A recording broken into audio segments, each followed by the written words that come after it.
Welcome to English Educare desk. English Educare desk पे आपका स्वागत है। स्टूडियो में आज हम लोग जानेंगे फ्रेजल वर्ब किसको बोलते हैं, फ्रेजल वर्ब का क्या अर्थ होता है, क्या मतलब होता है। और फ्रेजल वर्ब का एग्जांपल होगा आपका go forth, go forward, go below, go at. तो चलिए एक एक करके सबको समझते हैं। सबसे पहले हम फ्रेज को जानते हैं, फिर फ्रेजल वर्ब को जानते हैं, फिर एग्जाम्पल देखते हैं। क्या होता है फ्रेज? देखिए, दो शब्द या दो शब्दों से ज्यादा से जो मिल करके बनता है उसको हम फ्रेज बोलते हैं। और जैसा शब्द वहां दिखता है वैसा अर्थ और मतलब ना दे करके एक नया अर्थ और मतलब देता है उसको हम फ्रेज बोलते हैं। और सेम फ्रेजल वर्ब है, मतलब जो वर्ब के तरह, क्रिया के तरह अर्थ और मतलब देता है। अच्छा, फ्रेजल वर्ब बनता कैसे है? देखिए, फ्रेजल वर्ब, वर्ब के बाद हम प्रीपोजिशन या एडवर्ब लगा करके एक नया वर्ब, एक नई क्रिया बनाते हैं।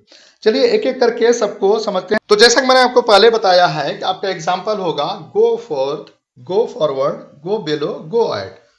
तो सबसे पहला है आपका गो फोर्थ। गो फोर्थ का मतलब होता है to set out as on some journey और मिशन। कोई सफर शुरू करना, कहीं पर जाना, निकलना, बाहर जाना का अर्थ और मतलब है गो फोर्थ, मतलब आगे बढ़ना। एग्जाम्पल है गो फोर्थ का, we are going forth on an adventure. हम एक साहसिक यात्रा पर आगे बढ़ रहे हैं, जा रहे हैं, निकल रहे हैं। तो गो फोर्थ का मतलब आगे बढ़ना, निकलना, जाना। नेक्स्ट है आपका गो फॉरवर्ड। गो फॉरवर्ड का अर्थ होता है, मतलब होता है to continue to do something.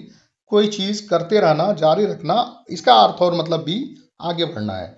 Example है we need to look at all options going forward. आगे बढ़ करके, आगे चल करके हमें सभी विकल्पों पर विचार करना होगा या हमें विचार करने की जरूरत है। तो गोइंग फॉरवर्ड आगे बढ़ करके, गो फॉरवर्ड आगे बढ़ना, आगे जाना, जारी रखना। नेक्स्ट है आपका गो बिलो। गो बिलो का अर्थ होता है, मतलब होता है to move to a lower place. नीचे जाना, नीचे उतरना, मतलब कम डाउन का अर्थ और मतलब है गो बिलो। एग्जाम्पल है the captain of ship went below to escape the worst of the storm. तूफान की भीषण मार से बचने के लिए जहाज का कप्तान नीचे चला गया। तो गो बिलो मतलब नीचे जाना, वेंट बिलो नीचे चला गया। दूसरा एग्जाम्पल है गो एट, मतलब टू अटैक समवन, हमलावर होना, हमला करना का अर्थ और मतलब है गो एट। एग्जाम्पल है the TV debtors went at each other during the debate.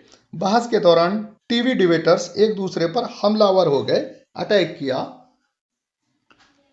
ठीक है, तो इस बस आज के लिए इतना ही। मिलते हैं नेक्स्ट वीडियो में, तब तक के लिए bye bye. Thanks for watching English Educare desk.